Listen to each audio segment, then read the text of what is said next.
திராவிட முன்னேற்ற கழகம் அவனுக்கு தந்த சோறு. நான் கொஞ்சம் கடினமான வார்த்தையை பயன்படுத்துறேன், எனக்கு கவலை இல்லை எதை பத்தியும். ஏன்னா பீகார்லயும் உத்தரப்பிரதேசத்திலையும் மத்திய பிரதேசத்திலையும் ஐடி கம்பெனி இல்ல ராஜா.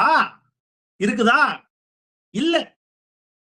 உங்க தாத்தாவும் உங்க அப்பாவும் கம்ப்யூட்டர் படிச்சாங்களா? இல்ல. கம்ப்யூட்டர் என்ற ஒன்று உலகத்தில் கண்டுபிடிக்கப்பட்டு அது உலகின் பல நாடுகளுக்கு மெல்ல விரிவடைய தொடங்குகின்ற அந்த காலகட்டத்தில் இந்தியாவிற்குள் கம்ப்யூட்டரை கொண்டு வந்தவர் ராஜீவ்காந்தி.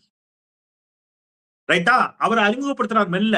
ஆனா அவர் பாவம், அவர் படுகொலை செய்யப்படுகிறார். அதன் பிறகு பல ஆட்சி மாற்றங்கள், அதெல்லாம் விடுங்க.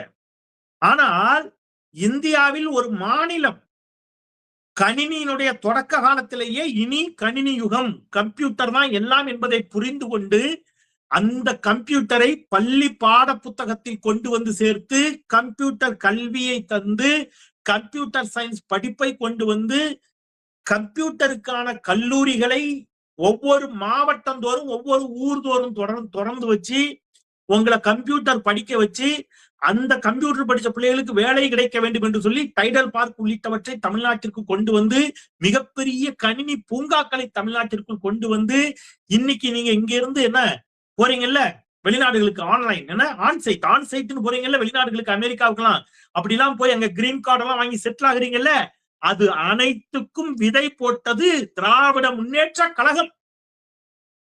கலைஞர் அன்றைக்கு கணினி படிப்பை பற்றி, கம்ப்யூட்டர் படிப்பை பற்றி திட்டம்